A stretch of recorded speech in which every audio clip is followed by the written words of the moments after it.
Picture this. You live your whole life believing that every setback, every delay, every painful detour is quietly preparing you for something bigger. It sounds like a line you'd skim past online. But what if it's not a slogan at all, and instead a practical principle from a philosophy that has survived for centuries? That philosophy is Stoicism. It doesn't only teach you how to get through hard moments. It teaches you how to use them. It shows you how pressure can become training and how struggle can be turned into strength. In this video, we're going straight to the core of Stoic thinking. Not as a history lesson, but as a working manual for everyday life. When life gets messy personally, professionally, emotionally, Stoicism offers a way to keep your footing, stay purposeful, and build real resilience. Because the Stoic message is simple, but not easy. A fulfilling life doesn't come from controlling circumstances. It comes from controlling your response to them. So, if you've felt like you're always fighting the current, if you've wanted calm in the middle of chaos, or if you're curious how ancient wisdom still fits modern pressure, you're in the right place. We're going to learn how to turn obstacles into leverage, how to live with intention, how to act with integrity, and how to develop a spirit that doesn't fold when life pushes back. And as we begin, consider subscribing and staying to the end. This isn't filler. Each section is designed to give you something you can actually use, something you can apply. The next time life tests you, have you ever noticed yourself accepting less than what you're capable of? Not because you chose it carefully, but because it felt safer. A lot of people don't fail from lack of talent. They drift from lack of challenge. Days become weeks, weeks become years, and the boundaries you once meant to revisit start looking permanent. That's where one question changes everything. Why not? It's short. It's almost childish. But it's powerful because it pokes straight through comfort, fear, and excuses. It forces you to explain your hesitation. And once you have to explain it, you start to see it clearly. Now bring Stoicism into that moment. The Stoics weren't passive. They didn't sit around hoping life would improve. They questioned themselves constantly. They examined choices, motives, and actions through the lens of virtue and growth. So when a Stoic faced a difficult decision, they didn't ask, "What's easiest?" They asked, "What's the path that strengthens my character?" Not reckless risk, not impulsive leaps. Deliberate action aligned with values. So the next time you stand at a crossroads and feel that familiar doubt, pause. Ask it directly. Why not go for the promotion? Why not start the project? Why not finally take the first real step toward the life you keep imagining? Those moments are not small. They shape your direction. They slowly build your identity. But here's what makes why not even more important. It's not only about external challenges. It's about the stories inside your head. The script that says you're not ready. The fear that says you'll fail. The comfort that says, stay where you are. At least it's familiar. Why not? Is a challenge to that inner voice. It's a refusal to settle for a smaller life just because it feels predictable. Think about the Stoic figures people still quote today: Marcus Aurelius, Seneca, and others. They didn't chase comfort as a life goal. They trained for virtue. They valued resilience. They treated hardship as practice, and that's what you're doing when you ask why not. You step into the arena. You stop spectating your own life. You engage fully, learn, adapt, and come out stronger. In Stoicism, this steady drive to improve connects to a key idea, the prokopton. It means someone who is making progress, someone who is in training. The Stoics never demanded perfection. They demanded movement. Forward, even if it's slow. Consistent, even if it's messy. Their focus stayed on what they could control: their judgments, their choices, their actions, and their character. External events would always be unpredictable, but your response to them can be trained. That's why progress matters more than a flawless record. And that's what I'm inviting you to pursue: steady improvement that doesn't depend on mood, luck, or applause, because growth is at the center of anything meaningful. Better skills, stronger relationships, more emotional stability, deeper inner peace, a life that feels real, not automatic. When you commit to improving, you're practicing self-mastery, not to impress people, not to collect praise, but because becoming your best self is the most honest way to live by your principles. And let's make one thing clear: being committed to improvement is not the same as being cruel to yourself. It's not constant self-criticism. It's persistent, compassionate discipline. You notice what needs work. You celebrate small wins. You keep your standards high without turning your mistakes into identity. You will fail sometimes. You will fall short. That's guaranteed. The Stoic approach is to treat those moments as feedback, not defeat. Lessons, not labels. Steps, not dead ends. So, how do you build that obsession with improvement in a healthy way? You start by choosing goals that actually match your values. You reflect daily, even briefly, on how your actions line up with the person you're trying to become. You lean into challenges that stretch you, and you stay curious because there's always another layer of growth. There's always a skill to refine, a habit to strengthen, a virtue to practice. And in that endless path of progress, many people discover something surprising: the journey itself becomes the reward. Another Stoic trait people respect is commitment. Stoics are known for steadiness. When they decide something matters, they don't give it partial effort. They don't live half-present. They bring their whole attention to the task, not for status, not for recognition, but because they understand something most people forget: the value of an action isn't only in the result. It's also in the quality of the effort and the character it builds. Giving it everything you've got means waking up and choosing to live on purpose. It means refusing to drift through your days on autopilot. It means shaping your life through your decisions, one honest choice at a time. It also means acting boldly, not just dreaming quietly. Big goals require real moves, clear steps, decisive action, even when you feel uncertainty and the path isn't guaranteed. But give it your all is not only about what you do. It's about how you do it. It's the attitude you bring to work, to relationships, to your own mind. It's sincerity. It's integrity.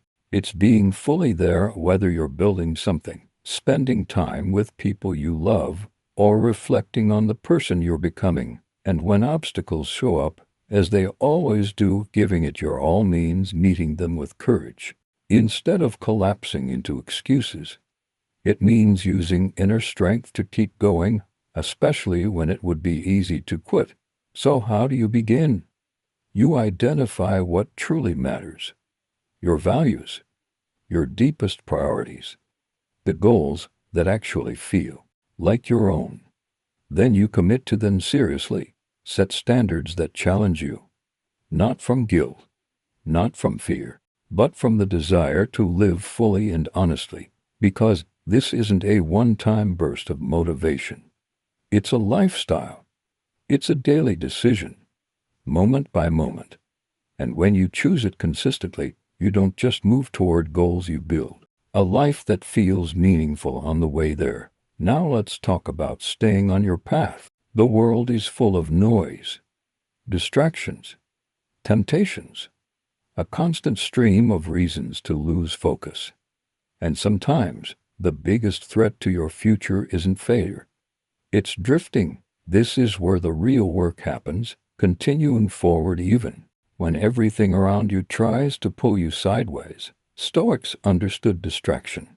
They knew how easily people get dragged away from what matters by comfort, pleasure, fear, and social pressure. That's why staying the course wasn't just discipline to them. It was character. It was integrity. So what does staying on your path mean in practical terms?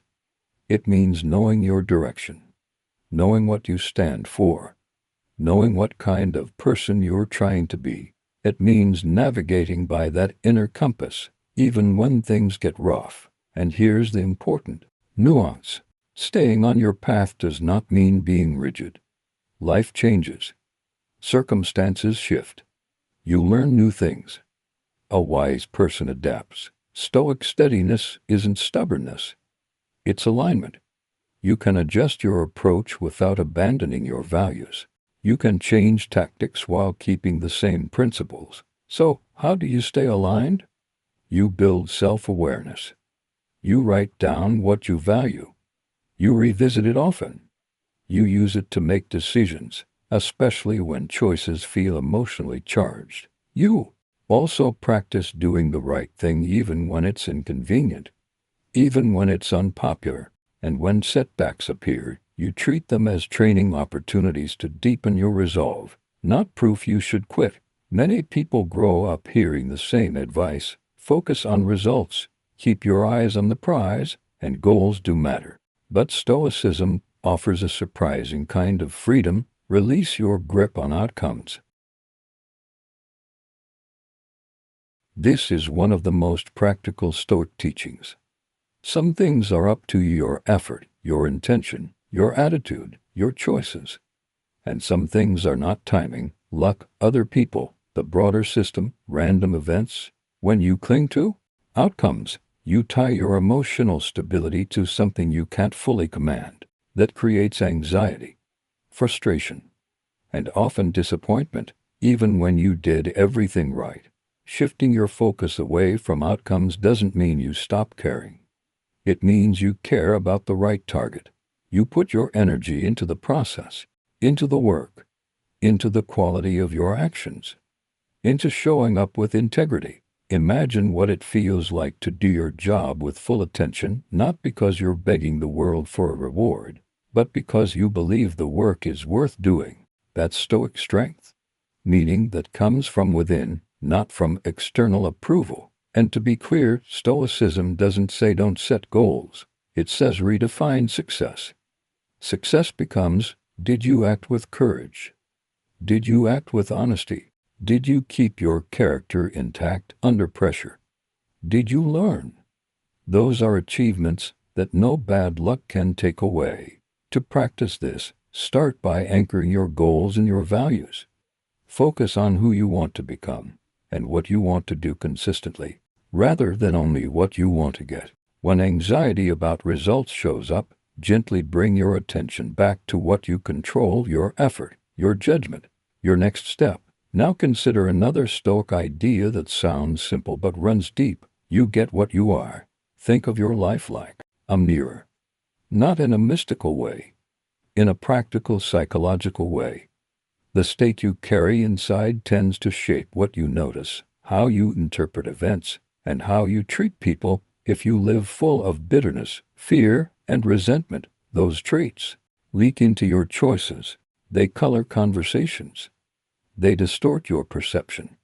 They create more conflict. But if you cultivate virtues, kindness, resilience, patience, integrity, those qualities also show up in your behavior. People respond differently. You handle stress better. Your life starts reflecting the inner person you're building. The Stoics focused heavily on character for this reason. They couldn't control the world, but they could control who they were inside the world. And that, they believed, is the foundation of a good life. So, how do you embody you get what you are? You practice self-reflection. You examine thoughts, emotions, and habits not to shame yourself, but to understand yourself. You choose a few virtues that matter to you. Courage when you want to avoid difficulty. Perseverance when progress is slow. Compassion when it would be easier to judge. And you practice them in real situations. This isn't about never messing up. Everyone slips. The point is awareness, alignment, and the humility to learn, reset, and continue. When you commit to this, you become the architect of your inner world. You accept that you can't control everything that happens, but you can control your response and your character. And over time, your life begins to match that depth. Now let's talk about obstacles. Everyone has them. Some are small and daily. Some are massive and life-altering. And your first reaction will often be frustration, discouragement, or anger. But Stoicism offers a radical reframe. The obstacle is the way. The Stoics weren't dismissing pain. They weren't pretending hardship is fun. They acknowledged difficulty fully. But they also believed that inside every challenge is the raw material for growth. The event itself doesn't determine the meaning. Your response does. When you choose to treat an obstacle as a path, you stop being a passive victim of circumstances. You become an active participant.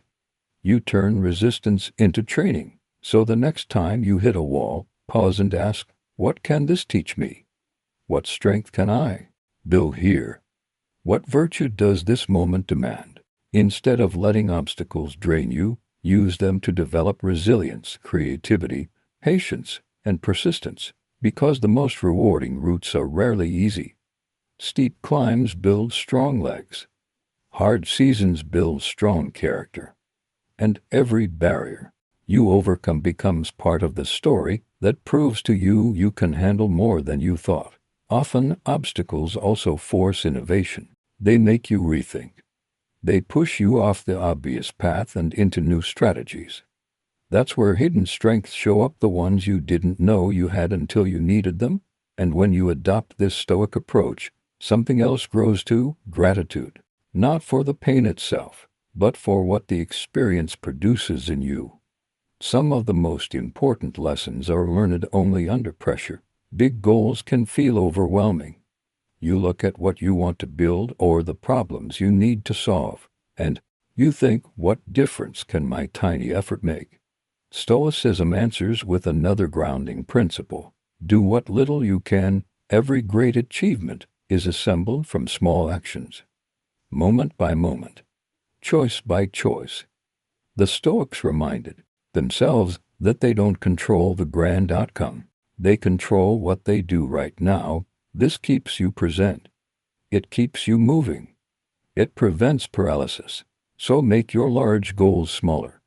Break them into steps you can take today. Even one small action counts. Consistency beats intensity when intensity is rare. And there's a hidden benefit here. When you focus on what you can do today, you stop living only for the finish line.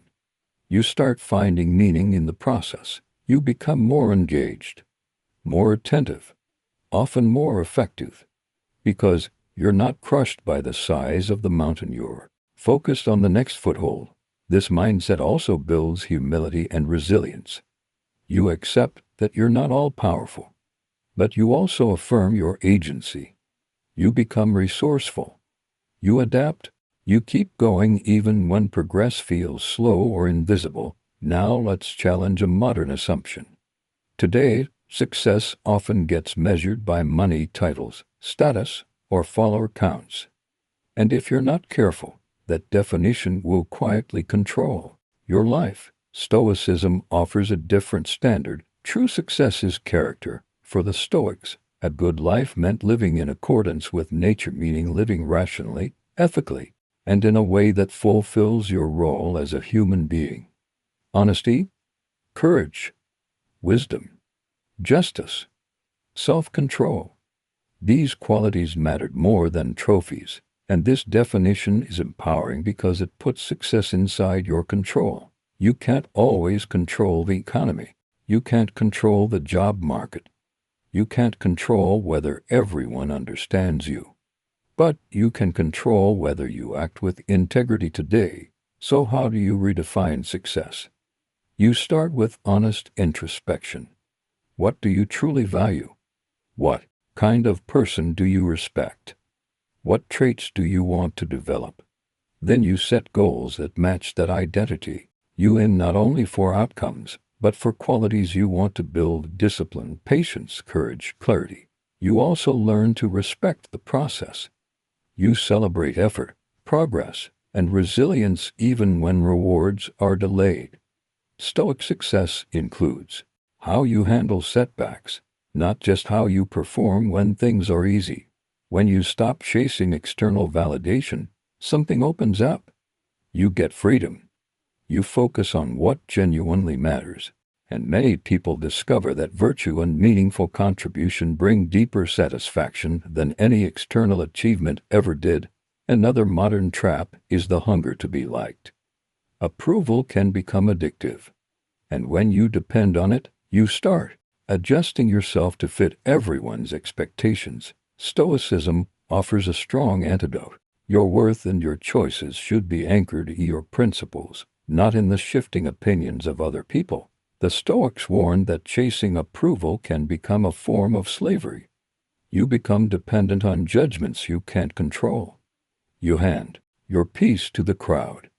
And the crowd is never stable. When you loosen that need for validation, you gain something priceless: authenticity. You act from conviction. You pursue what you believe is right, even if it doesn't earn applause. So how do you detach from the need to be liked? Start with self-awareness. Notice your motives. Ask yourself, am I doing this because it's right, or because I want praise? This takes honesty.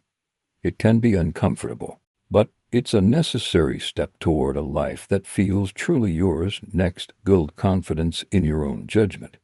Stoicism emphasizes reason. When you think clearly, reflect carefully, and align your actions with your values, you become less dependent on external approval. You can stand by decisions even when people misunderstand you, because you know the decision is grounded in principle. And remember this: not everyone will like you. That's normal. It's inevitable. You can't please everyone without constantly changing yourself. And if you constantly change yourself, you eventually lose yourself. When you live authentically, you attract better relationships, the kind based on respect, not performance. And when criticism comes, you can handle it without collapsing, because your foundation is integrity. In a world that constantly demands your time and energy, one skill becomes essential: the ability to say no. Saying no isn't just rejection, it's protection. It's how you defend your priorities. It's how you honor your values and your limited time. Stoicism teaches focus on what matters and what's within your control. Sometimes that means declining invitations, requests, and opportunities that don't align with your path. The Stoics also emphasized living according to nature, which includes recognizing your limits. Your energy is finite. Your attention is finite. Your time is not refundable. So saying no becomes an act of discernment. It's how you choose what deserves your life force. But yes, saying no can be difficult, especially if you've been trained to people please, or if you fear missing out, if you hate disappointing others. The Stoic approach is to choose based on reason and virtue, not fear and social pressure. When you say no calmly, without hostility, you're not being selfish. You're being honest. You're making a clear statement: I have a direction, and I respect it. So, how do you get better at it? Start with clarity. Know what you stand for. Know what you're building. Know what your priorities are. Once your direction is clear, it becomes easier to recognize what supports your path and what pulls you away from it. And remember, no doesn't have to be harsh. You can be respectful. You can express gratitude. You can decline firmly without attacking anyone. Over time, this becomes liberating. You free yourself from unnecessary burdens. You gain self-respect by honoring your boundaries. And often, people respect you more because your choices have integrity. Finally, let's talk about real letting go, what the Stoics would call a form of calm indifference. It starts with one distinction: what you control and what you don't. You control your effort, your attitude, your choices, your virtues. You don't control outcomes, other people's actions, random events, the past, fate's timing. When you truly internalize that, you stop wasting emotional energy trying to wrestle the uncontrollable. And that reduces anxiety, frustration, and disappointment. But indifference doesn't mean you don't care. It means you care deeply about the right things. You invest your passion into your actions. You commit fully to your duties and values, and then you release your grip on the results. Imagine how much lighter life feels when you stop replaying every situation that didn't go your way. When you stop getting trapped in drama that doesn't connect to your real responsibilities. When you stop trying to manage other people's opinions. That's one of Stoicism's greatest gifts, inner steadiness, even when the world stays unpredictable. So, how do you practice this? With mindfulness. Notice your reactions. Catch yourself when you start trying to control what isn't yours to control. Gently redirect your attention back to your next right action, and practice with small things first. Traffic, delays, minor misunderstandings, daily annoyances. Over time, you'll find you can apply the same calm to bigger challenges too. Here's the paradox many people experience. The less you try to control the uncontrollable, the more control you gain over yourself. You become clearer, calmer, more resilient even in chaos. As you continue this journey with Stoicism, keep returning to the central lesson. Your greatest power lives inside. It's your ability to choose your response, to focus on what matters, and to release what you cannot command. Peace and fulfillment don't come from possessions or applause. They come from virtue, resilience, and inner stability. Thank you for being here and spending this time with me. If you want to keep going, choose one of the videos on screen next and continue building this mindset step by step. The more we practice these principles, the stronger, wiser, and more grounded we become, and the closer we get to a life of real purpose.